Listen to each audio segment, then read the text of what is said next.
Hello बच्चों, स्वागत है आपका हमारे एक न्यू लेक्चर में। और आज जो है पढ़ने जा रहे हैं हम क्लास 10 का अध्याय नंबर 4 द्विघात समीकरण। इसमें हम जो है परिचय और उदाहरण देखेंगे इस लेक्चर में। तो ये लेक्चर ज़्यादा लंबा नहीं होने वाला है, छोटा सा ही होने वाला है। हम टारगेट 23 और 24 को लेकर चल रहे हैं। आपको बेहद खूबसूरती से बहुत कड़ी मेहनत करके अपना एग्ज़ाम पास करना है और टॉप करके दिखाना है।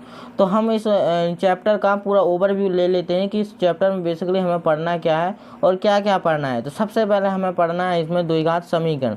हमें इसमें द्विघात इक्वेशन पढ़ना है। इसके बाद हमें पढ़ना है गुणनखंडों द्वारा द्विघात समीकरणों का हल, यानी हमें यहाँ पर द्विघात समीकरण को गुणनखंड विधि द्वारा हल करना है। जो हमारी न्यू एनसीईआरटी है बच्चों वो अपडेट हो चुकी है। यहाँ पर द्विघात समीकरणों को हल करने के लिए हमें पहले पिछली जो एनसीईआरटी थी उसमें निम्न 3 विधियाँ दी जाती थी। सबसे पहले हमें दी जाती थी गुणनखंड विधि। दूसरी जो विधि थी वो क्या थी, द्विघात सूत्र के द्वारा द्विघात समीकरणों को हल कैसे करें। और जो तीसरी विधि थी वो थी पूर्ण वर्ग बनाने की विधि, यानी हम सवालों को द्विघात समीकरणों को उन 3 विधियों से हल कर सकते थे। लेकिन अब जो है 2 विधियाँ हटा दी गई हैं और यहाँ केवल जो है गुणनखंड विधि ही बची है। और जो हमारी लास्ट टॉपिक रहेगा वो रहेगा हमारा मूल्यों की प्रकृति, यानी हमें एक सूत्र के द्वारा मूल्यों की प्रकृति ज्ञात करनी कि इन मूल्यों की प्रकृति कैसी होगी और फिर हमें उन सवालों को क्या करना है, हल करना है। तो सबसे पहले हमें जो है एक्सरसाइज 4.1 में जो पढ़ना है वो पढ़ना है द्विघात समीकरण। द्विघात समीकरणों की पहचान करनी है कि द्विघात समीकरण को हम पहचानते कैसे हैं और द्विघात समीकरणों को बनाना है कि हम द्विघात समीकरण को कैसे बना सकते हैं। इसके बाद हमें यानी एक्सरसाइज 4.2 में पढ़ना है हमें द्विघात समीकरणों को गुणनखंड विधि द्वारा हल कैसे करें, गुणनखंड विधि द्वारा हल कैसे करें। और तीसरी प्रश्नावली होगी जो हमारी 4.3 में हम पढ़ेंगे मूल्यों की प्रकृति। के मूल्यों की प्रकृति हो तो उन्हें जो है द्विघात समीकरण से या फिर गुणनखंड विधि से हल कीजिए। तो चलिए हम जो है वो पढ़ते हैं। सबसे पहले द्विघात समीकरण। द्विघात समीकरण होता क्या है और इसके हम सबसे पहले उदाहरण परिचय देखेंगे और उदाहरण देखेंगे। तो चलिए हम जो है द्विघात समीकरण पढ़ते हैं। पहले बच्चों अब बारी है द्विघात समीकरण की। द्विघात समीकरण होता क्या है, तो द्विघात समीकरण में हमें 2 पॉइंट हमेशा याद रखने चाहिए। 2 पॉइंट ही इस द्विघात समीकरण के लिए काफ़ी है। सबसे पहले है कि समीकरण के चर की अधिकतम घात। समीकरण के जो हमारा द्विघात समीकरण होगा उसमें चर की अधिकतम घात जो है 2 होनी चाहिए। चर की अधिकतम घात कितनी हो, 2 हो, तो उसे हम क्या बोल सकते हैं, एक द्विघात समीकरण बोल सकते हैं। जैसे हमने उदाहरण के लिए लिया, हमारे पास है 5x² प्लस में 7x प्लस का 2 बराबर में 0। तो ये क्या हमारा एक द्विघात समीकरण है। यहाँ पर ध्यान देने बात ये है कि यहाँ पर जो हमारा चर है उसकी घात कितनी है, 2 है। अधिकतम घात जो है उसकी कितनी होना चाहिए, 2। ना इसकी घात 1 हो और ना इसकी घात 3 हो। इसकी अधिकतम घात जो है वो कितनी है, 2 हो। तभी हम इसको क्या बोल सकते हैं, द्विघात समीकरण बोल सकते हैं। यदि हम इस समीकरण को इस प्रकार से लिखें 5x³ प्लस के 4x² प्लस के 7x प्लस का 2 बराबर में 0, तो ये एक द्विघात समीकरण नहीं होगा। क्यों? क्योंकि इस जो चर है, चर की अधिकतम घात कितनी है हमारे पास, 3 है। इसलिए ये क्या हो जाएगा, एक त्रिघाती समीकरण हो जाएगा। इसके बाद यदि हम बात करें 5x प्लस का 7, तो ये भी हमारा क्या नहीं होगा, ये हमारा द्विघात समीकरण नहीं होगा, ये हमारा एक रैखिक समीकरण होगा। क्योंकि जो हमारा चर है उसकी अधिकतम घात कितनी है, 1 है। और यहाँ पर हम देख लें कि जो हमारा जिस चर की अधिकतम घात 2 होगी, जिस चर की अधिकतम घात 2 होगी, यानी जिस चर की घात अधिकतम 2 होगी उसमें जो है हम 0 नहीं रख सकते हैं। इसके बराबर में क्या नहीं रख सकते हैं, 0 नहीं रखते हैं। कहने की बात यह है कि यदि हमारा द्विघात समीकरण का व्यापक रूप ये है, क्या है हमारा व्यापक रूप है, ax² plus bx plus c है, तो इसमें जो है हमारा a बराबर हम 0 नहीं रख सकते हैं किसी भी कंडीशन में।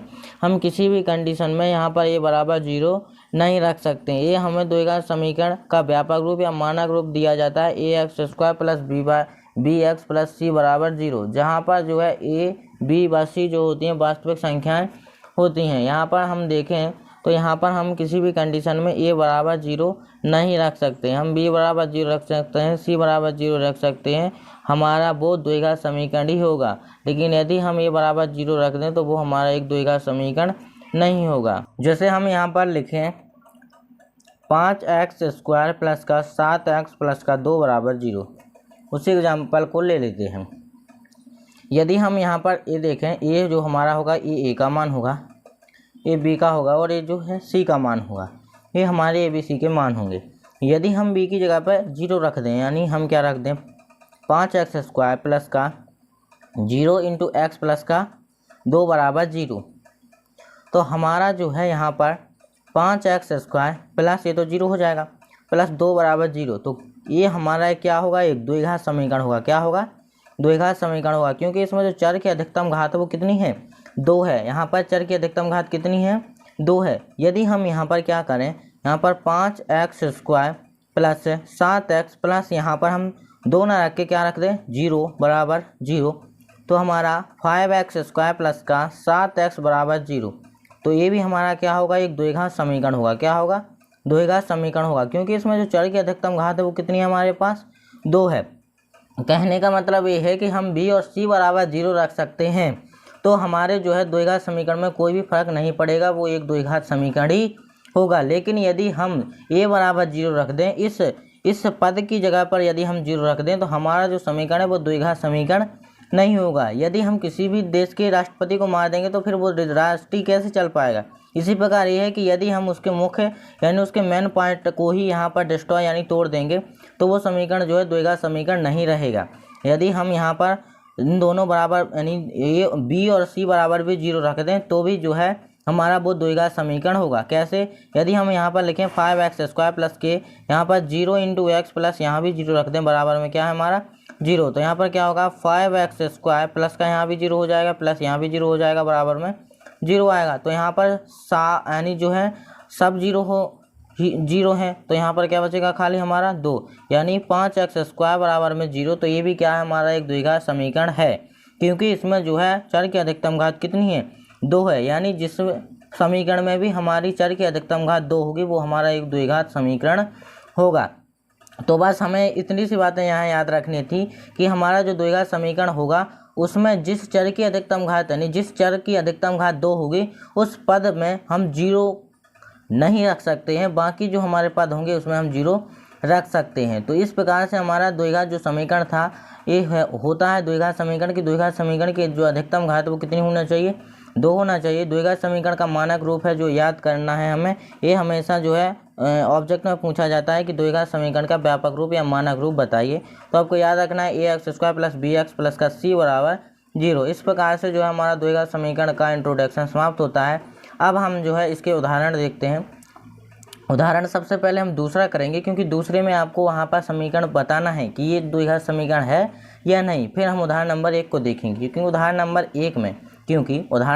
1 में हमें जो है द्विघात समीकरणों को बनाना है। उदाहरण नंबर 2 में हमें द्विघात समीकरणों को पहचानना है कि ये द्विघात समीकरण है या नहीं। तो चलिए हम उदाहरण नंबर 2 से शुरू करते हैं। तो बच्चों उदाहरण नंबर दूसरा आता है। उदाहरण नंबर 2 में जो है क्या दिया गया है, जाँच कीजिए कि निम्न द्विघात समीकरण है या नहीं। जांच कीजिए कि निम्न द्विघात समीकरण है या नहीं। यहाँ पर हमें जो है 4 सवाल दिए गए हैं और इनको हमें यहाँ पर जांच करना है कि ये द्विघात समीकरण है या नहीं। तो इनको सबसे पहले हम हल करेंगे, इनको एक साधारण रूप में लाएंगे और फिर बताएंगे कि ये जो है द्विघात समीकरण है या नहीं। तो सबसे पहले हम पहले सवाल को करते हैं। पहला सवाल हमें दिया गया है, पहले सवाल को सॉल्व करते हैं। पहला सवाल दिया गया हमें x माइनस 2 के ऊपर होल स्क्वायर प्लस 1 बराबर 2x माइनस का 3। तो यहाँ पर हम क्या करेंगे, इस समीकरण को हल करेंगे और फिर बताएंगे, इसके मानक रूप में लाएंगे और फिर बताएंगे कि ये द्विघात समीकरण है या नहीं। तो सबसे पहले यहाँ पर हम एक सूत्र लगाएंगे a माइनस बी वाला, क्योंकि यहाँ पर x माइनस 2 का होल स्क्वायर है। तो यहाँ पर हम एक सूत्र का यूज करेंगे। कौन से सूत्र का यूज करेंगे, हम करेंगे a माइनस बी का होल स्क्वायर बराबर a square minus 2ab plus B square. इस सूत्र का यूज करेंगे यहाँ पर। तो यहाँ पर a का जो मान होगा वो हमारा x होगा, यानी x स्क्वायर माइनस यहाँ पर 2a यानी x इंटू बी यानी 2 प्लस बी स्क्वायर यानी 2 का स्क्वायर प्लस 1। ये जो हमारा 1 होगा वो यहाँ पर एज इट इज उतर जाएगा ज्यों करते हो। आगे हम बराबर का साइन लगाएंगे और 2x माइनस का 3 कर देंगे। आगे जाएंगे तो यहाँ पर क्या होगा, एक्स स्क्वायर माइनस 2 दूनी 4 और x जो हमारा होगा वो एज इट इज रहेगा प्लस 2 दूनी 4 प्लस 1 बराबर में 2x माइनस का 3। और आगे करेंगे तो 2x मतलब एक्स स्क्वायर माइनस का 4x और यहाँ पर 4 और 1 कितना हो जाएगा प्लस का 5 और बराबर में 2x माइनस का 3। अब जो है हम इस वाले पद को इस साइड लाएंगे तो एक्स स्क्वायर माइनस का 4x प्लस का 5 माइनस 2x और प्लस का 3 बराबर 0। अब जो है हम इस वाले समीकरण को इस साइड लाए हैं तो यहाँ पर हम देखेंगे एक्स स्क्वायर माइनस यहाँ पर 4x जो है माइनस का है और यहाँ पर 2x भी माइनस का, तो माइनस का 4x माइनस का 2x कितना हो जाएगा, माइनस का 6x। आपको यहाँ पर पता होना चाहिए कि माइनस माइनस की संख्याएं जुड़ती हैं, प्लस प्लस की संख्याएं जुड़ती हैं, घटती तब हैं जब इनके विपरीत चिन्ह आ जाएं, यानी एक संख्या माइनस की ओर दूसरी संख्या जो है प्लस की ओर, तब उस कंडीशन में हम संख्याओं को घटाते हैं। अदरवाइज जो संख्याएं होती हैं यदि माइनस माइनस की हैं तो हम उनको जोड़ते हैं और प्लस प्लस की हों तो हम उनको जोड़ते हैं। आगे हम करेंगे तो यहाँ पर देखिए प्लस का 5 है प्लस का 3 है तो प्लस का कितना हो जाएगा 8 बराबर 0। तो यहाँ पर देखिए हमारे जो चर की अधिकतम घात है वो कितनी है, 2 है। हमें इन चरों से कोई मतलब नहीं है, बाकी के पदों से हमें कोई मतलब नहीं है। यदि हमें यहाँ पर चर की अधिकतम घात 2 मिल चुकी है तो हम उसको क्या बोल सकते हैं, एक द्विघात समीकरण बोल सकते हैं। तो हम यहाँ पर क्या लिख सकते हैं, हम लिख सकते हैं अतः दिया हुआ समीकरण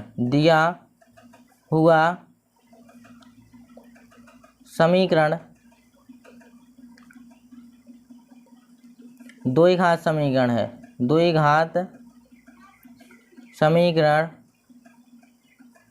है। इस प्रकार से हमने पहले समीकरण की जांच की और यहाँ पर बता दिया है कि यह एक द्विघात समीकरण है या नहीं, तो ये हमारा एक द्विघात समीकरण है। अब हम आगे जो है दूसरा सवाल करते हैं। दूसरा सवाल हमें दिया गया है x into x plus 1 plus का 8 बराबर x plus 2 into x minus 2। तो इस सवाल को हम करते हैं। क्या है हमारे पास दूसरा सवाल, दूसरा सवाल दिया गया है x into x plus 1 plus 8 बराबर x प्लस 2 और यहाँ पर x माइनस 2। तो यहाँ पर हम करेंगे सबसे पहले जो गुणा है उस गुणा को करेंगे। इस x का गुणा हमें इन दोनों में करना है क्योंकि ये जो है इसके मल्टीप्लाई में है। तो यहाँ पर हम क्या करेंगे, यहाँ पर हम इस x का गुणा x प्लस 1 में करेंगे। जब हम x का गुणा x में करेंगे तो क्या मिल जाएगा, हमें एक्स स्क्वायर मिल जाएगा, प्लस जब हम x का गुणा 1 में करेंगे तो x आ जाएगा, प्लस ये हमारा जो है 8 प्लस में था, बराबर हम इस x का गुणा पहले इस दोनों में करेंगे और फिर इस 2 का गुणा हम इन दोनों में करेंगे। पहले इस x का गुणा इन दोनों में करेंगे और फिर इस 2 का गुणा इन दोनों में करेंगे। तो x का गुणा इन दोनों में करेंगे, x का गुणा x से करेंगे तो x स्क्वायर। अब ये प्लस का ये माइनस का है तो जो साइन आएगा वो माइनस का आएगा और x का 2 में होगा तो यहाँ पर 2x आ जाएगा। आगे करेंगे हम इस 2 का, हम इस 2 का करेंगे x माइनस 2 में तो ये प्लस का जो है साइन आगे आएगा और 2 का x में होगा तो 2x। अब ये प्लस का 2 है और ये माइनस का 2 है, तो हम जानते हैं कि गुणा में माइनस प्लस इंटू माइनस आता है, तो यानी 2 का 2 में होगा तो कितना आ जाएगा, माइनस का 4। अब जो है हमें यहाँ पर x square plus x plus 8 बराबर, यहाँ पर देखिए माइनस का एक्स 2x प्लस का 2x, तो ये कैसा हो जाएगा, कैंसिल हो जाएगा और यहाँ पर बचेगा 2x और माइनस में कितना बचेगा, 4 बचेगा। आगे करेंगे तो x square plus x plus 8। अब इस जो है समीकरण को इस साइड पक्षांतर कर देंगे तो माइनस का एक्स स्क्वायर और ये माइनस का है तो इस साइड आएगा तो प्लस का 4 बराबर 0। यहाँ पर देखिए एक्स स्क्वायर प्लस का और यहाँ पर एक्स स्क्वायर जो है माइनस का है, तो ये दोनों जो हो जाएंगे कैंसिल हो जाएंगे और यहाँ पर क्या बचेगा, एक्स और प्लस का 8 और प्लस का 4 कितना हो जाएगा, प्लस का 12 बराबर 0। तो यहाँ पर जो है चर की अधिकतम घात 2 नहीं है, इस चर की अधिकतम घात कितनी है, 1 है। तो ये जो है हमारा एक रैखिक समीकरण है, द्विघात समीकरण नहीं है। अतः हम क्या लिख सकते हैं, अतः दिया हुआ समीकरण द्विघात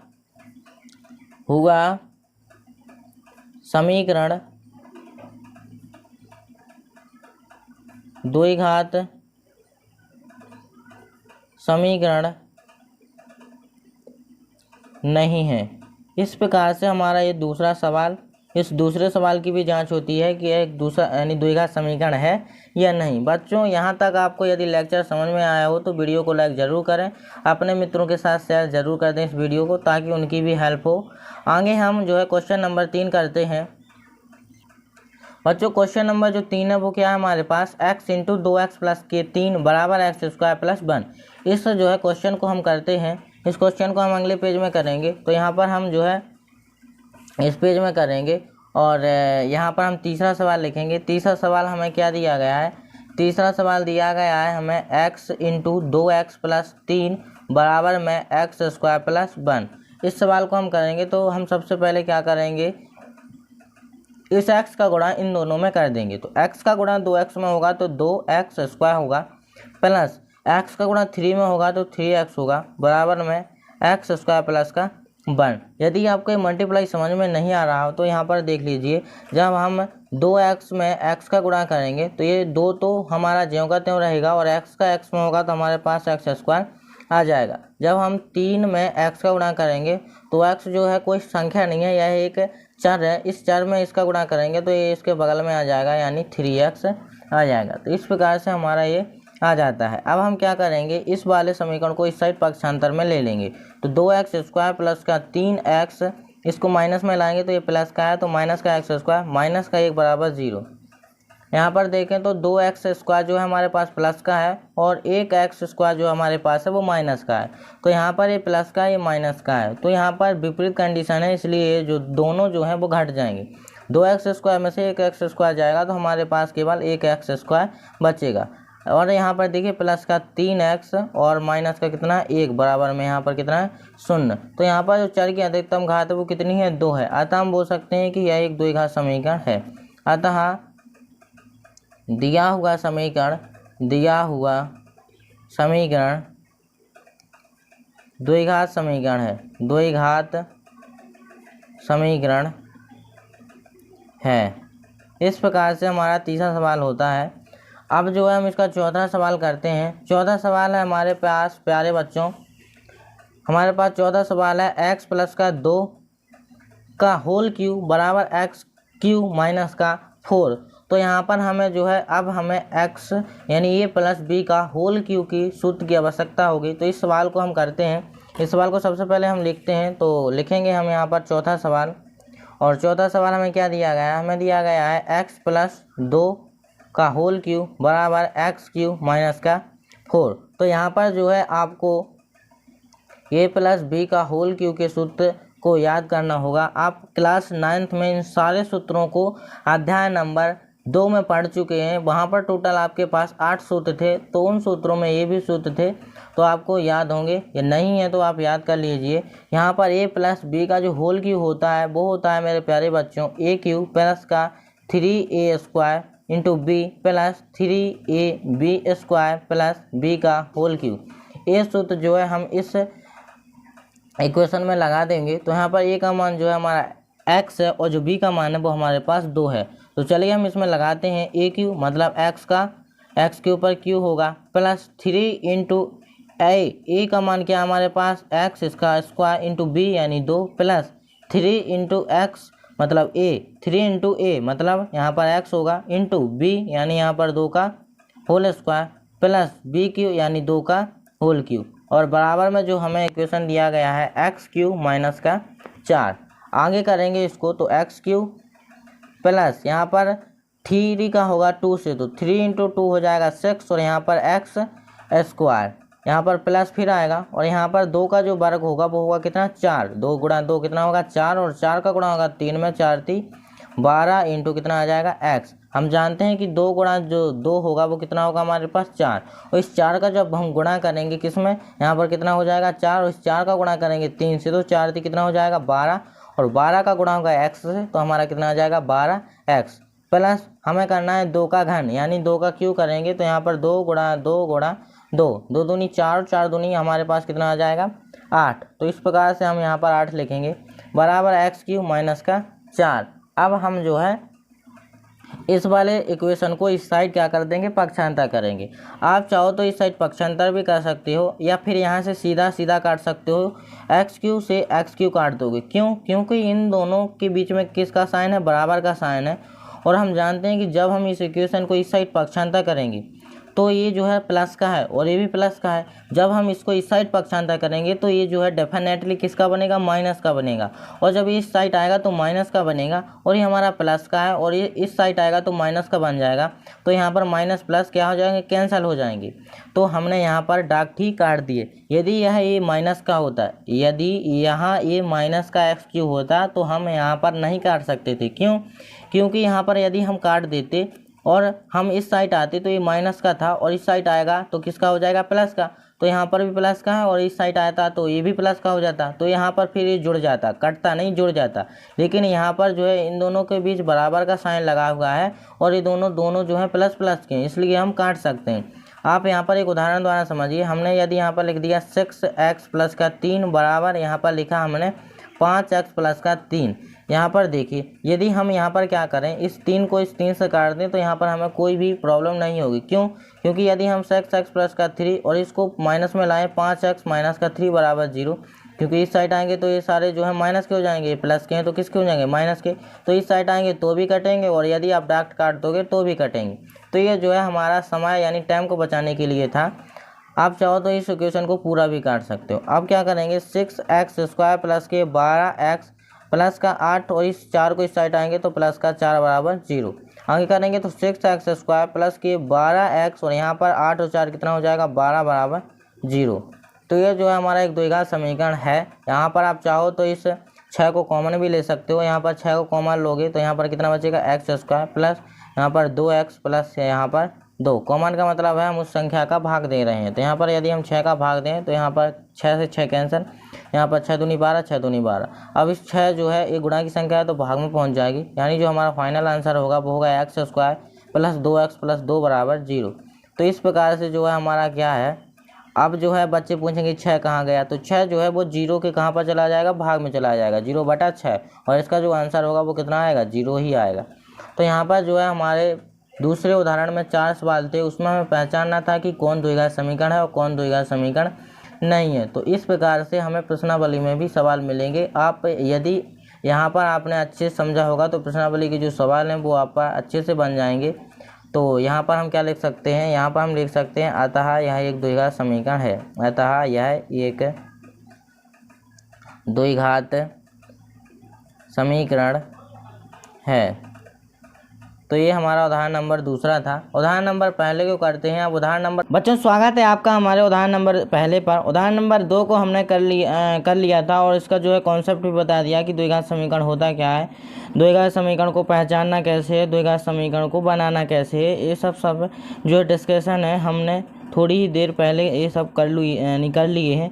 यहाँ पर हम देखते हैं कि ये जो होता है द्विघात समीकरण का मानक रूप, स्टैंडर्ड फॉर्म, या इसे हम फिर व्यापक रूप बोल सकते हैं, जहाँ पर हमारी ए बराबर क्या नहीं होना चाहिए, 0 नहीं होना चाहिए, ए नॉट इक्वल टू 0। क्योंकि यदि हमारे इसी पद के बराबर 0 हो गया है तो फिर हो जाता है तो हमारा जो बहुपद है, जो समीकरण होगा हमारे पास, वो क्या नहीं होगा। देखिए यहाँ पर भी लिखा है वो हमारा द्विघात समीकरण नहीं होगा, क्योंकि यहाँ पर फिर उस चर की अधिकतम घात 2 नहीं रहेगी, और जब भी हमारे चर की अधिकतम घात 2 नहीं रहेगी हम उसे द्विघात समीकरण नहीं बोल सकते हैं। किसी भी समीकरण को द्विघात समीकरण तब बोलेंगे तब यानी जब उसमें क्या हो, यानी 2 घात हो, उसकी अधिकतम घात कितनी हो, 2 हो। तो हमने उदाहरण नंबर 2 कर लिया था, उसमें हमें बताना था कि द्विघात समीकरण कौन है और कौन नहीं है, जांच करके। अब हमारे पास उदाहरण नंबर 1 है, और वो कह रहा है कि निम्न परिस्थितियों को गणितीय रूप में व्यक्त कीजिए। इन परिस्थितियों को गणितीय रूप में व्यक्त कीजिए।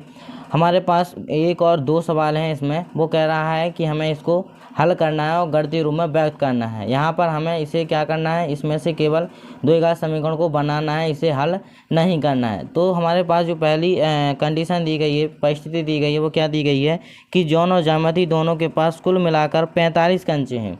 जॉन एक लड़का है, जामती एक लड़की है। लड़का और लड़की दोनों के पास कितने कंचे हैं, 45 कंचे हैं। दोनों 5-5 कंचे खो देते हैं, और अब उनके पास कंचों की संख्या का गुणनफल 124 है। दोनों जो है 5-5 कंचे खो देते हैं, और उनके पास कंचों का जो गुणनफल है अब कितना, 124 है। हम जानना चाहेंगे कि आरंभ में उनके पास कितने कितने कंचे थे। हमें यह पता लगाना है कि जॉन के पास, जामती के पास कंचे कितने थे। लेकिन हमें यहाँ पर एक चीज़ दी गई है कि उन दोनों के पास जो कंचे हैं वो कितने कंचे हैं, 45 कंचे हैं। ये हमें यहाँ पर बताया नहीं गया है कि जॉन के पास कितने कंचे हैं और जामती के पास कितने कंचे हैं। हमें उनका टोटल बताया गया है कि उन दोनों के पास जो है 45 कंचे हैं, और कुछ समय बाद वो 5-5 कंचे खो भी देते हैं, और अब उनके पास कंचों का जो गुणनफल है वो 124 है। तो चलिए हम इस सवाल को करते हैं। इस सवाल को हम करते हैं, और यहाँ पर हम क्या करेंगे, यहाँ पर हम मान लेंगे, क्या करेंगे, यहाँ पर हम लिखेंगे, यहाँ पर माना उदाहरण नंबर 1 का पहला। तो हम लिखेंगे यहाँ पर सॉल्व और करेंगे पहले सवाल को। माना जॉन के पास कंचों की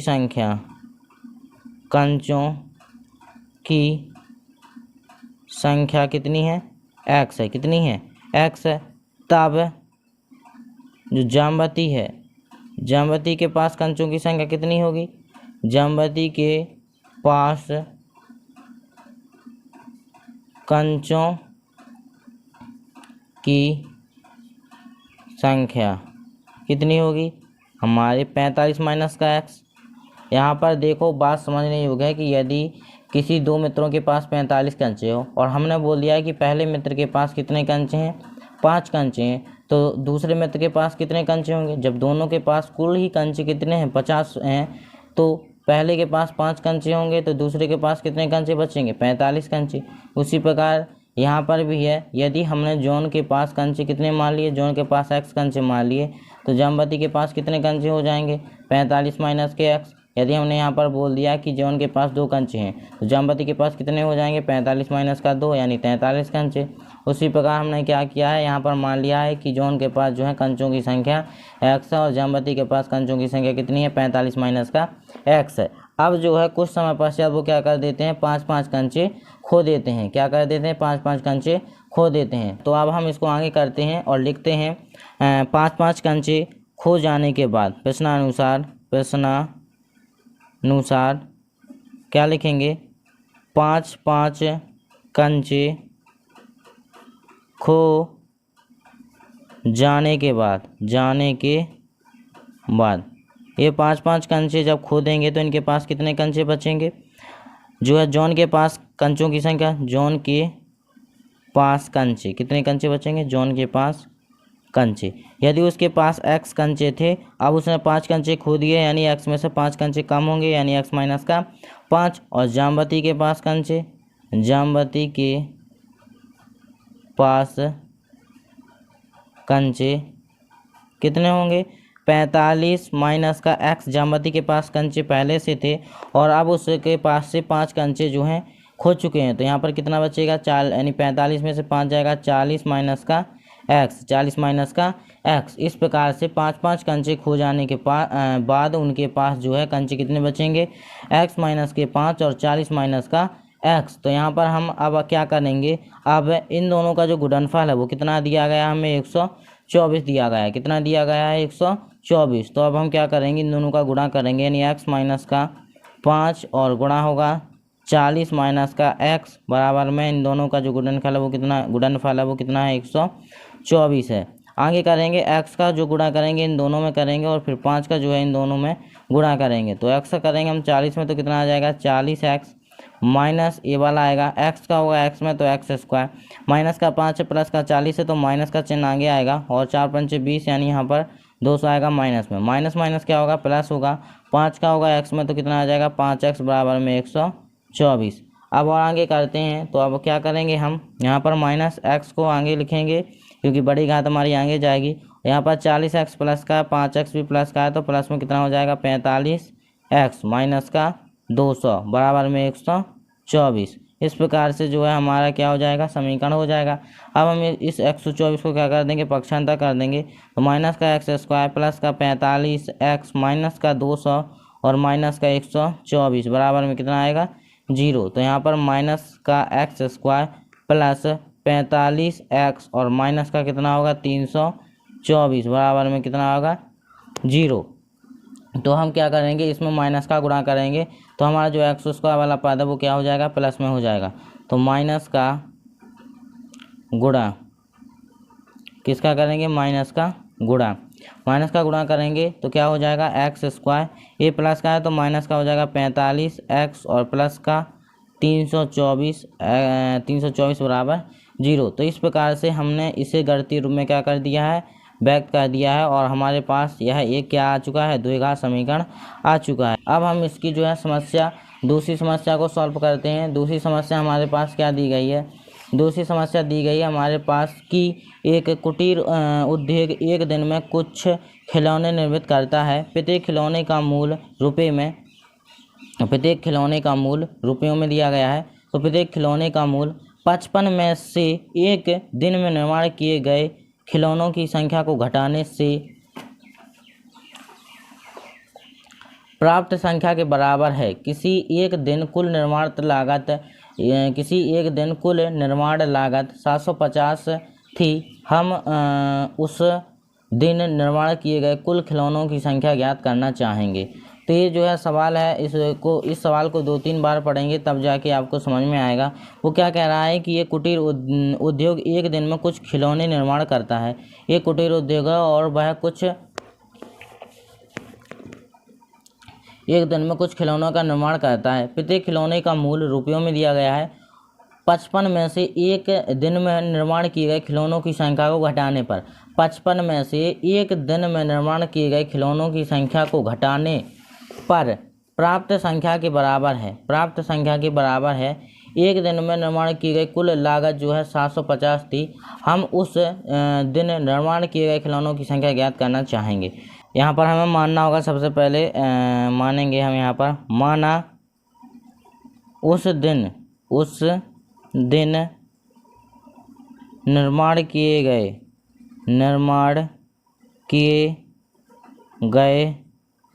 खिलौनों की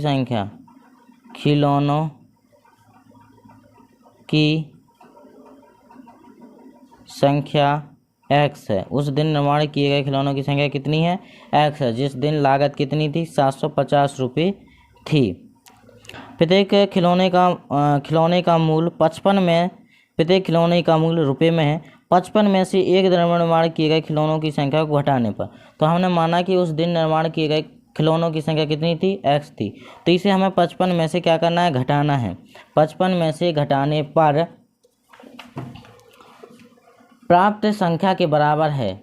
किसी एक दिन कुल निर्माण लागत 50 यानी 750 रुपये थी। तो हम उस दिन कितने खिलौने निर्माण किए गए हैं वो ज्ञात करना है। तो यहाँ पर हम प्रश्नानुसार चलेंगे और यहाँ पर हम क्या लिखेंगे? यदि इसे 55 में से घटाते हैं, 55 माइनस का